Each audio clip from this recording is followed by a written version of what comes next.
O eto, mga kababayan, reaction na naman tayo dito sa mga titilis na nagkakagulo na. O dito muna tayo kay Harry Roque na uuwi daw umano ito ng Pilipinas, mga kababayan, kung hindi na ho presidente ang ating Pangulong Bongbong Marcos. So, Roque, takot na takot sa ating Pangulong Bongbong Marcos. Bakit kaya ganun? Takot na takot? Siyempre, eto, mga kababayan, babanggitin ko na, sasabihin ko na kung bakit galit na galit si Harry Roque. Diba? Una-una, bakit siya nagalit? Kasi hindi niya kuha ang Pangulo natin para absueltuhin siya dito sa mga kaso niya. Diba? Kasi gusto niya maabsuelto sa kaso niya eh. Diba, mga kababayan? Kaya nga siya tumakas eh. Pero sabi niya, wala naman daw kwenta. Wala daw kwenta itong kaso niya. Kaya wala naman daw ito hindi naman daw sa apektado dito. Bakit siya tumakas? Kung wala naman pala itong kwenta, itong kaso niya, kung malulusutan niya naman pala ito, bakit siya ngayon nananatili sa dahig? Ang totoo talaga yan, kaya ayaw niyang umuwi at gusto niyang manatili doon. Ha? Kaya nga sabi ni Kaufman, di ba? Pinagtatabuyan na nga siya eh. Di ba? Pinagtatabuyan na nga siya. O ano pa rin ang sabi niya? Hindi siya aalis sa dahig. Kasi pag umuwi siya ng Pilipinas, himas rihas agad eh. 'Di ba? Pero ngayon meron siyang pahayag mga kababayan na ayon sa kanya, uwi daw siya umano ng Pilipinas kapag hindi na ho presidente ang ating Pangulong Bongbong Marcos. O bakit niya ho nasabi niyan?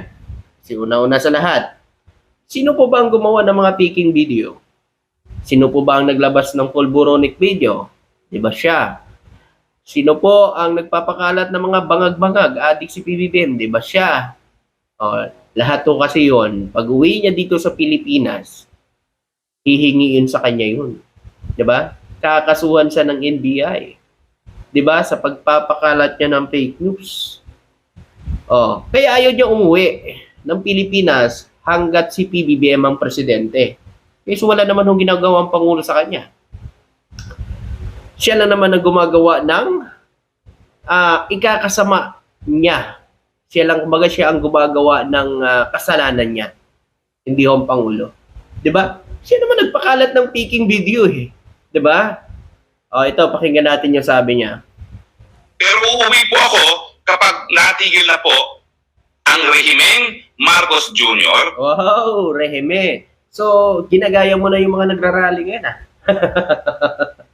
Isa ka na rin ba sa kanila?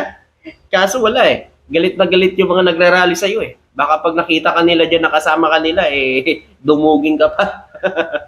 Di ba? Rehimeng Marcos daw. Wow, nakikigaya ka na rin sa mga nagrarally dito Yung mga anti-Duterte din na nagrarally para patalisikin si Bibi Sara.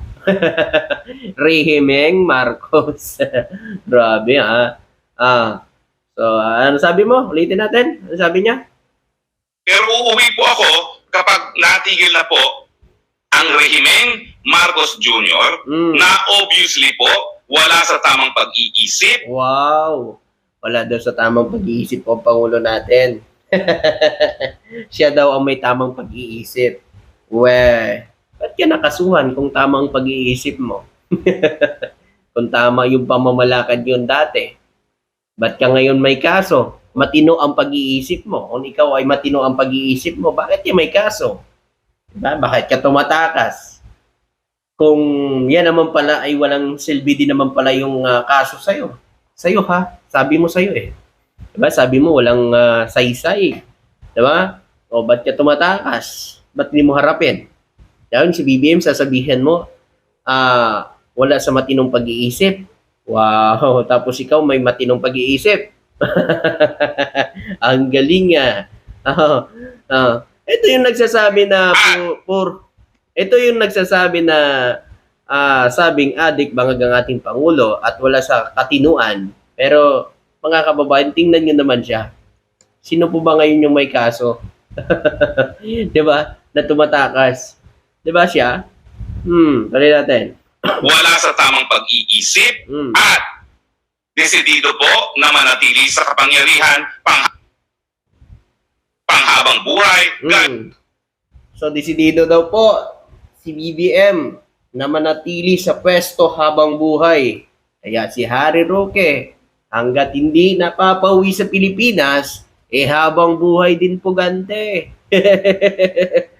Kaya ngayon, di ba?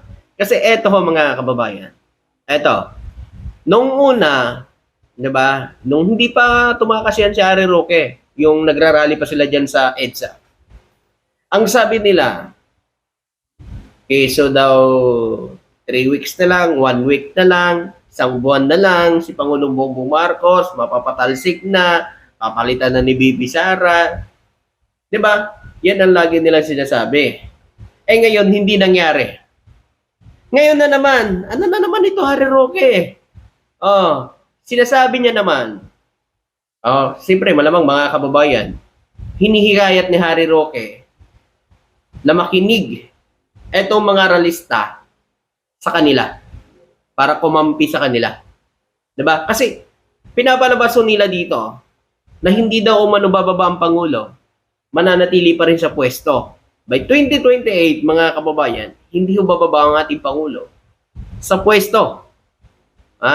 Gusto pa rin daw ni BBM na tuloy-tuloy ang kanyang termino. Kasi sinasabi niya dito na gusto daw ni BBM na may Marcos forever. Yan. Siyempre, hindi ho nila nakuha yung gusto nila nung una na patalsikin. Ngayon, mga kababayan, para makahikayat sila ng mga tao, mauto nila yung tao, yung mga nagrarally, yung mga ralista, ng mga anti-Marcos at anti-Duterte, na maniwala sa kanila na si BBM daw mano ay hindi bababa sa pwesto, mananatili bilang presidente. So, pinapalabaso nila yan, mga kababayan, para makakuha ng simpatya dito sa mga nagrarally ng mga anti-Marcos. Pero hindi nangyayari kasi ang ipinaglalaban ng mga anti-Marcos dito ay panagutin ng Duterte. 'Di ba? Pati si Harry Roque. Ngayon, kahit anong sabihin nyo, Harry Roque, wala na ho. Wala na po tiwala ang tao sa inyo. Kasi lahat na sinasabi mo, puro katang isip at gawa-gawa mo lang. Dahil kung meron yan, abay matagal yun ang nilabas yan. Hanggang ngayon, wala pa rin kayong patunay sa inyong mga akusasyon sa ating Pangulo. Wala pa rin kayong nailalabas na mga ebidensya ninyo na magpapatunay na ang Pangulo ay gumagamit. Diba? Ito, pakinggan natin. Gaya ng ninais ng kanyang ama. So, ninanais daw ng kanyang ama. Sa akin, pabor ako dyan. Kasi nakikita ko yung mga kababayan natin na hindi bulag at nakikita ang serbisyo ng Pangulo at nakikita naman natin na may ginagawa naman talaga ang Pangulo, bakit hindi natin suportahan para magtuloy-tuloy ang pag-unlad ng bansa? Sa inyo kasi ayaw nyo. Kasi siyempre, habang buhay ka rin pugante. Hindi ka uwi dito sa Pilipinas kasi alam mo sa sarili mo na marami kang ginawang mali sa ating Pangulong Bongbong Marcos. Number 1 na yung pagpalabas mo ng faking video. At pagsabi mo bangag-bangag adik sa ating presidente, isa na yun. Malaking kahihiyan sa'yo yun. Diba? Pag umuwi ka dito sa Pilipinas at ang kaso mo yun, dahil hindi mo papatunayan sa sarili mo na yan ay totoo. Kasi hindi naman talaga totoo. Kaya hindi ka uwi dito sa Pilipinas. Diba? Tuloy natin. Uuwi po ako kapag ang katarungan, kapag ang mga kaso ay hindi na po ginagamit na instrumento laban sa mga kalaban sa politika. Wow! Kinakalaban sa politika daw. Bakit? Gaano ka ba kalakas para sabihin mong kinakalaban ka sa politika ng ating Pangulo? Ganyan ka ba kalakas? Kaya pala hindi ka nanalo nung eleksyon Kaya pala hindi ka nanalo nung eleksyon Kaya ganyan ka pala kalakas? Malakas magsalita. Diba? Mga kababayan, ano hong makukuha sa kanya ni PBBM para sabihin niya na siya ay pinupolitika ni PBBM? Ano hong makukuha sa kanya ni PBBM, mga kababayan? Ano? Siya ba ay malakas? Malakas. Galit na galit yung taong bayan sa kanya rito. Sa pinaggagawa niya. Diba? Oh, ano sasabihin niyang pinopolitika sa ng ating Pangulo? Kayo lang ang namumulitika. Ang Pangulo nagtatrabaho. Di ba sabi nga ng Pangulo, hindi siya papasok dito sa mga ginagawa ng ibang mga politiko. Babanat ng ibang maninira ng kapwa nila politiko para lang bumango sila sa tao. Kayo yun! Ano sabi ng Pangulo? Focus ang Pangulo sa trabaho. Focus ang Pangulo sa trabaho dahil yan ang kanyang sinumpaan tungkulin. Dahil bababa siya after ng kanyang termino. Hindi katulad ng iniisip niyo. Pero sa akin, mas mabura ko doon. Mas okay yun, nariruke. Di ba? Di ba mga kababayan? Tuloy natin sabi niya. Uuwi po ako dahil wala naman po ako ibang bansa kundi ang Pilipinas.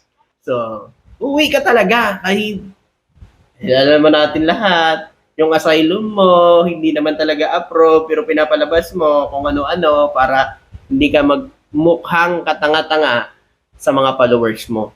Na niluloko mo lang sila. Diba? Mga kababayan, ano masasabi nyo dito sa sinasabi niya ngayon na pinopolitika daw siya? Ano kung makukuha sa kanya ng ating Pangulo? Hindi nga siya nanalo nung eleksyon. Diba? Yun po, mga kababayan. Aantayin natin si Harry Roque sa pag-uwi niya dito. Maraming salamat.